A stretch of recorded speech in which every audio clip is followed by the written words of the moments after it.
প্রিয় শিক্ষার্থী, আমি ফারুক আহমদ, টেকনাফ সরকারি কলেজ, অর্থনীতি বিভাগ। তোমাদের করোনা কালে আমি অনলাইন ক্লাস করছি। তোমরা নিজেই স্বাস্থ্যবিধি মেনে চলবে, নিজেকে সুরক্ষিত রাখবে, অপরকে সুরক্ষা দেবে, এটা প্রত্যেকের উচিত। শিক্ষা মন্ত্রণালয়ের নির্দেশনায় অধ্যক্ষ মহোদয়ের নির্দেশে অনলাইন ক্লাস দিচ্ছি। আজকের ক্লাসের প্রথম পত্রের মূলধন সাবটাইটেল আমি পড়াবো। মূলধন কি? আমাদের এই মূলধন গঠন কাহাকে বলে, এখান থেকে শুরু করব। মূলধন বলতে সাধারণত ব্যবসায়ী নিয়োজিত মানুষের অর্থ সম্পদ বা টাকা পয়সাকে বোঝায়। অর্থনীতিতে মূলধন কথাটি ব্যাপক করতে ব্যবহৃত হয়েছে। মূলধন হলো সেই সম্পদ মানুষ তার শ্রম দ্বারা, পরিশ্রম দ্বারা উৎপাদিত উপাদান, যা অধিক উৎপাদনে উত্তরোত্তর সহায়তা করে। এই অর্থে কলকারখানা, যন্ত্রপাতি, ঘরবাড়ি প্রভৃতি অধিক পরিমাণে ব্যবহার করে মূলধন সৃষ্টির জন্য কাজ করে, মূলধন সৃষ্টির জন্য সহায়তা করে, তাই হলো মূলধন। এক কথায় বলা যায়, মূলধন হলো মানুষের ব্যবসায়িক কাজে নিয়োজিত, মানুষের জীবনের তাগিদে মানুষ পরিশ্রম করে যে অর্থ সম্পদ অর্জন করে ব্যবসায়ের কাজে ব্যবহার করার জন্য চেষ্টা করে, সেটাই হলো কিন্তু মূলধন। মূলধন গঠন কাহাকে বলে? মূলধন বাড়ানোর প্রবণতাকে মূলধন গঠন বলে। অর্থাৎ একটি দেশ একটি নির্দিষ্ট সময়ে মূলধন যে পরিমাণ বাড়ে, এটাকে বলে মূলধন গঠন।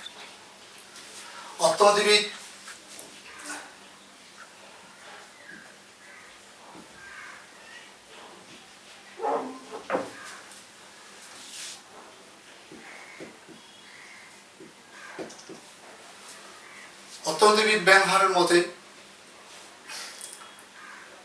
কোন নির্দিষ্ট সময়ে মানুষ তার সম্পদ যে পরিমাণ বাড়াতে পারে, সেটি হলো মূলধন। অধ্যাপক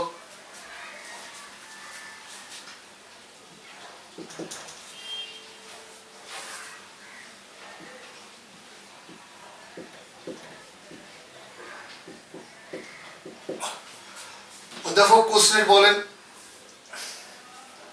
মূলধন গঠন বলতে শুধু মূলধন দ্রব্য সৃষ্টি বোঝায় না, বরং মানবিক সম্পদ যথা মানুষের বা জনগণের স্বাস্থ্য, চিকিৎসা, মানসিকতা উন্নতির জন্য বিদ্যায়তন, হাসপাতাল ইত্যাদি সৃষ্টিকে বোঝায়।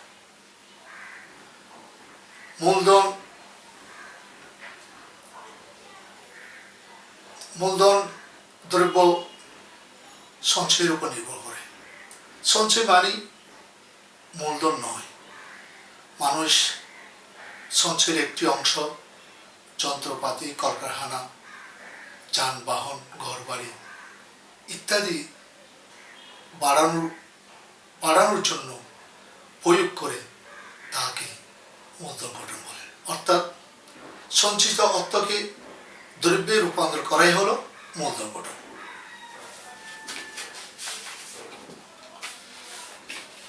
মূলধন গঠনের উপায়।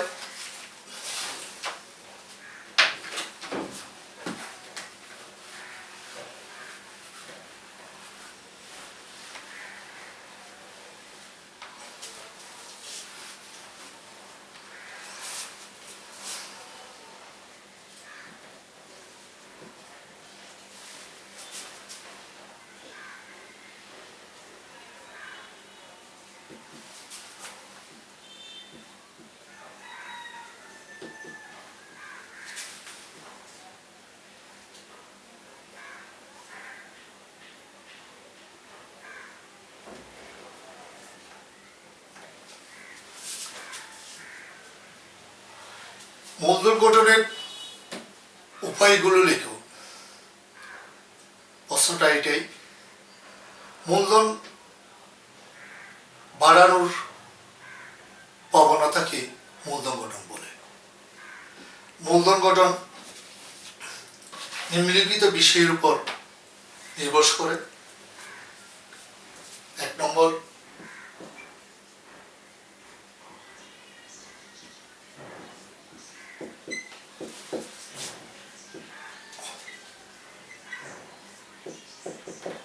সঞ্চয়ের সামর্থ্য।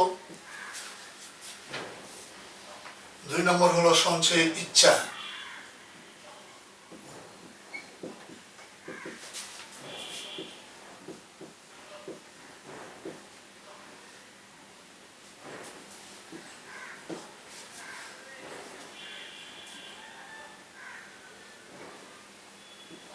3 নম্বর হলো বিনিয়োগ সুবিধা।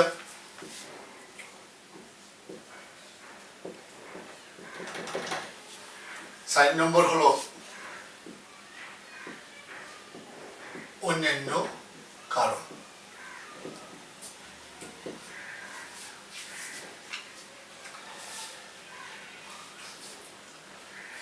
মূলধন গঠনের 4টি উপায় আছে। প্রথম হলো সঞ্চয়ের সামর্থ্য। মানুষের আয়ের উপর সঞ্চয় নির্ভর করে। মানুষের আয় বৃদ্ধি হলে সঞ্চয় বৃদ্ধি হয়, মানুষের আয় কম হলে সঞ্চয় কম হয়। তাই বলা যায় মূলধন গঠনের প্রধান উৎস হল সঞ্চয়ের সামর্থ্য।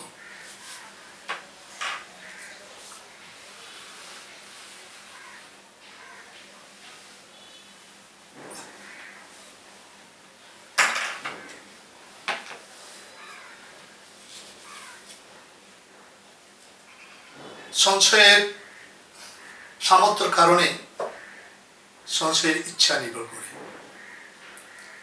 মানুষের আয় বেশি হলেও যার সঞ্চয় যদি ইচ্ছা কম থাকে তাহলে কিন্তু সঞ্চয় কম হয়।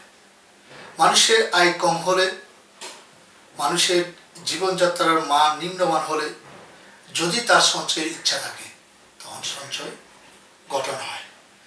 সঞ্চয় ইচ্ছার উপর, সঞ্চয়ের ধারণার উপর প্রভাবকারী উপাদানগুলো নিম্নে আলোচনা করা হলো।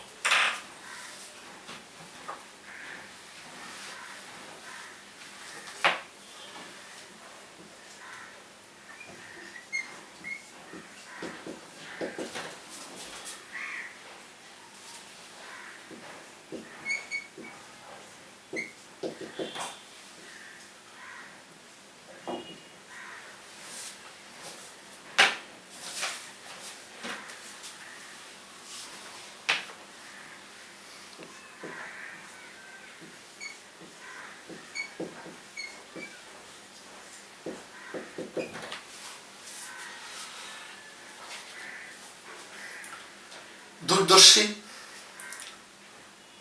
সামাজিক জীবনের ব্যক্তি সাধারণত দূরদর্শী হয়ে সঞ্চয় করে।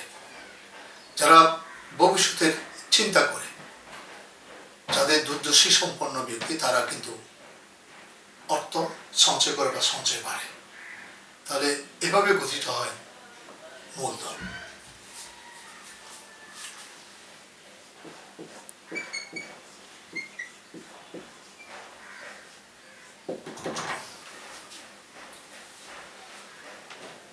প্রত্যাশা, ভবিষ্যতে আয় বাড়তে পারে এমন প্রত্যাশা থাকলে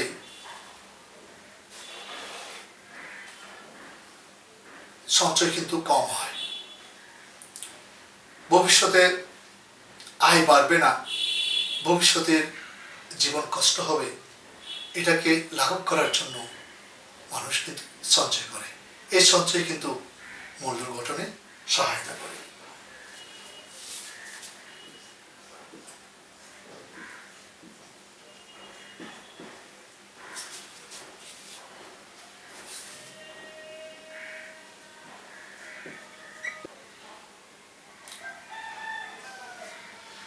অভ্যাস রুচি, যারা কিন্তু উন্নত ভোগ বিলাস রুচি থাকে তাদের কিন্তু ভোগ ব্যয় বেশি হয়, সঞ্চয় কম হয়। যারা উন্নত পরিবেশে বা উন্নত জীবনের সাথে পরিচিত হয় না তাদের কিন্তু ভোগ ব্যয় কম হয়, তারাই কিন্তু অর্থ সঞ্চয় বেশি করতে পারে। এই সঞ্চয়টা কিন্তু মূলধন গঠনের সহায়ক।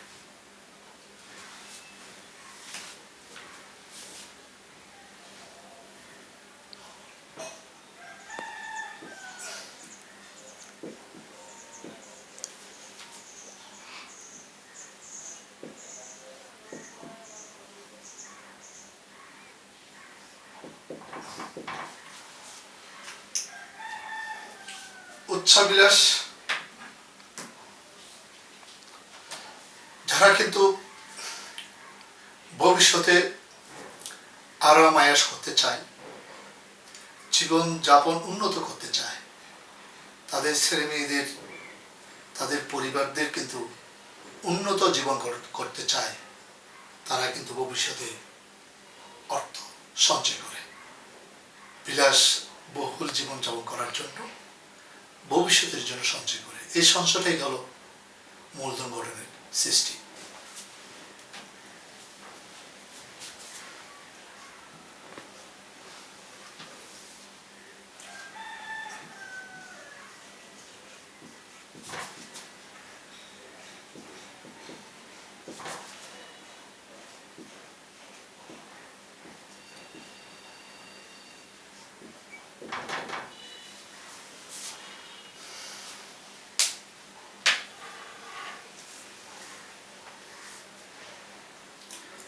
পারিবারিক ছেলে মমতা, ছেলে মেয়েদের লেখাপড়া, ছেলে মেয়েদের বিবাহ, ভবিষ্যতে বড় প্রশ্ন চিন্তা করে মানুষ কিন্তু সঞ্চয় করে, মানুষ সঞ্চয়ের আগ্রহ প্রকাশ করে।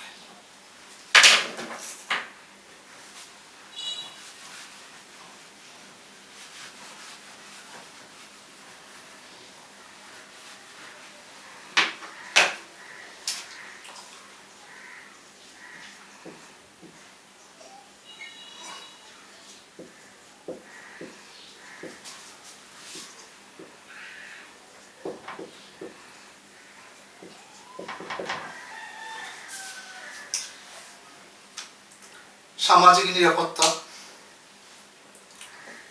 সরকার কর্তৃক বেকার ভাতা, বয়স্ক ভাতা,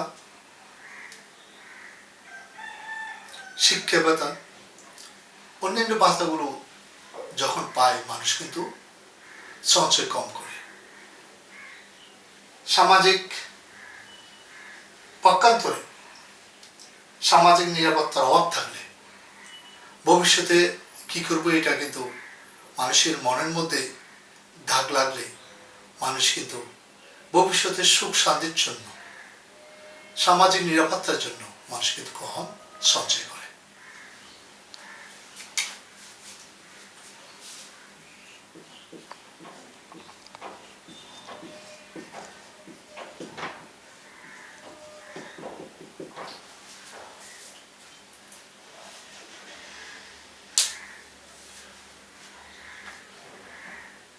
সুদের হার বাড়লে মানুষ অধিক আয়ের আশায় মানুষ সঞ্চয় করে,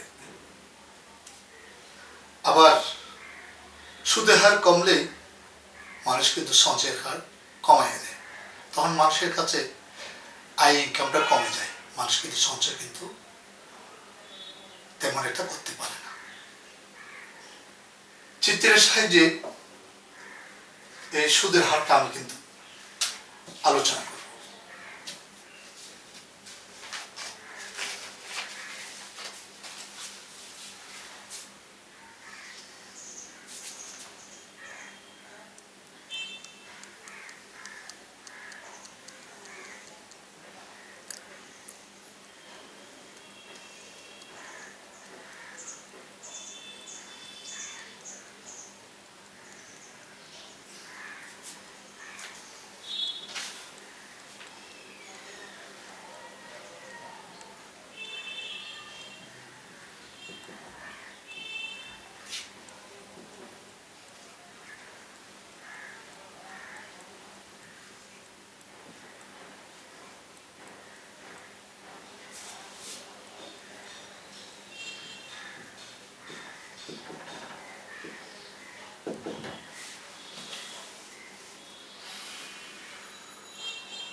চিত্রানুসারে ভূমি অক্ষে সঞ্চয়ের পরিমাণ, লম্ব অক্ষে সুদের হার দেখানো হয়েছে। সুদের হার R1 থেকে বেড়ে যখন R2 হয়, সঞ্চয়ের পরিমাণ বেড়ে S1 থেকে S2 হয়। তাহলে সুদের হার বাড়লে সঞ্চয়ের প্রবণতা মানুষের কাছে এমনি সৃষ্টি হয়ে যায়, তখন সঞ্চয় বাড়ার কারণে মূলধন গঠন হয়।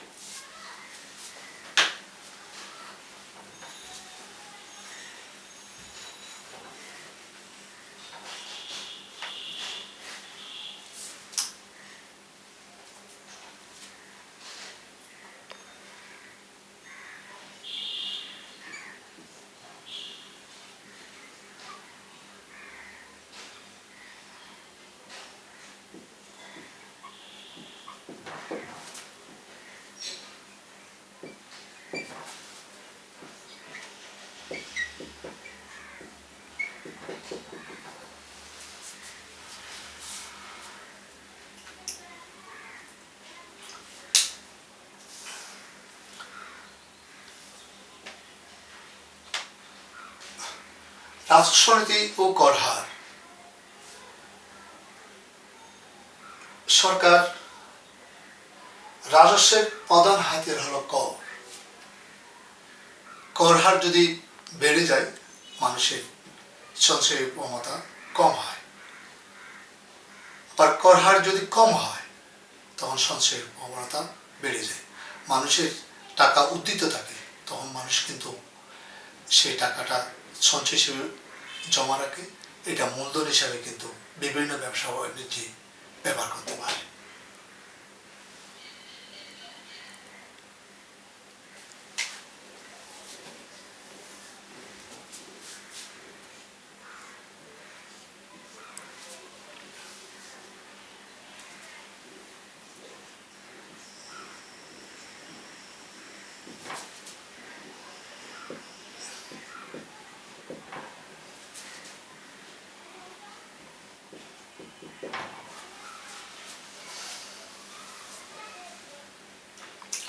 উন্নত ব্যাংক ব্যবস্থা।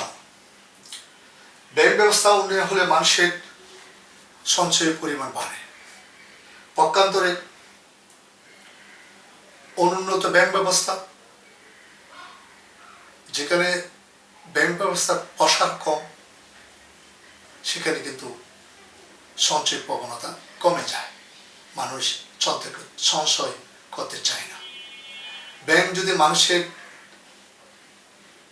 মানুষের কাছে চলে যায়, উন্নত ব্যাংক ব্যবস্থা যদি কাছে পায়, তো তখন মানুষ সঞ্চয় করার জন্য ইচ্ছা পোষণ করে।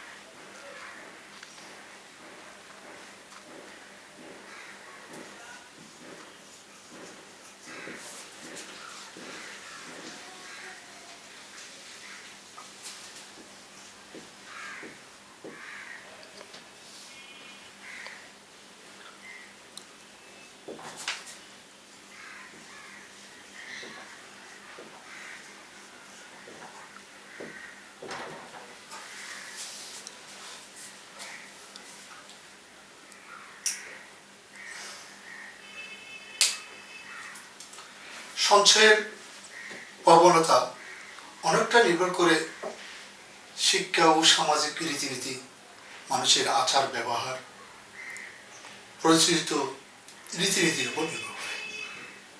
এইসব ব্যবস্থা যদি ভালো থাকে, সমাজের রীতিনীতি যদি সুব্যবস্থা থাকে, মানুষ কিন্তু সঞ্চয়ের প্রতি আগ্রহ হয়, তখন মূলধন সৃষ্টি করে। সঞ্চয়ের এইসব উপাদানগুলো সঞ্চয়ের ইচ্ছাকে প্রভাবিত করে।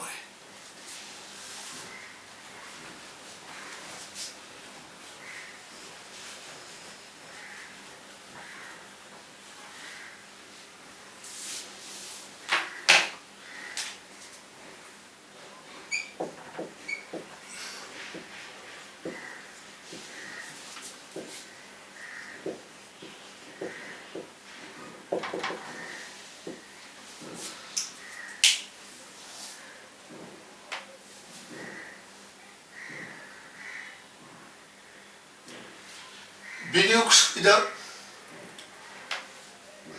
একটি দেশের বিনিয়োগ সুবিধা থাকলে মানুষের সঞ্চয় প্রবণতা বাড়ে। বিনিয়োগ সুবিধার উপর সঞ্চয় অনেক নির্ভরশীল। মানুষের বিনিয়োগের ক্ষেত্র থাকলে, যাদের টাকা পয়সা আছে তারা যদি বিনিয়োগ করে অর্থ সম্পদ অর্জনের মালিক হয়, এই পক্ষান্তরে তারা মূলধন গঠন করে।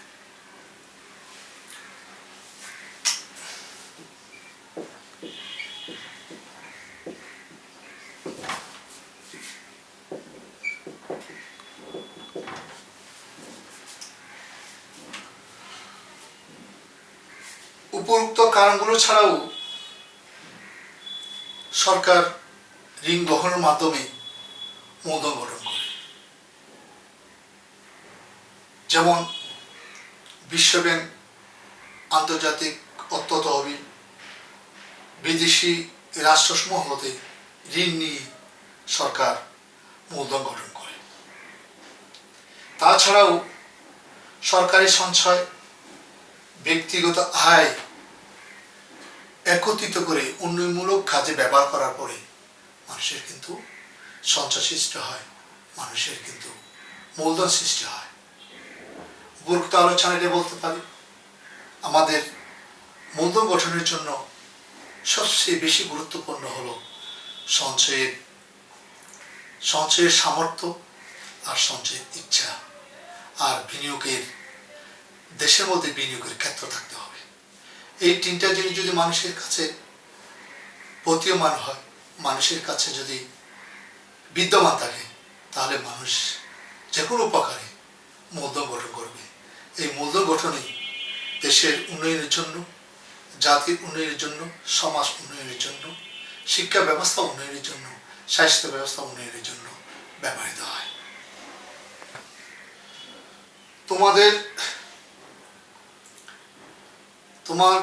তোমাদের আবারও বলছি, তোমরা স্বাস্থ্যবিধি মেনে চলবে, নিজেকে সুরক্ষিত রাখবে, অপরকে সুরক্ষা দেওয়া এটা প্রত্যেকের দায়িত্ব।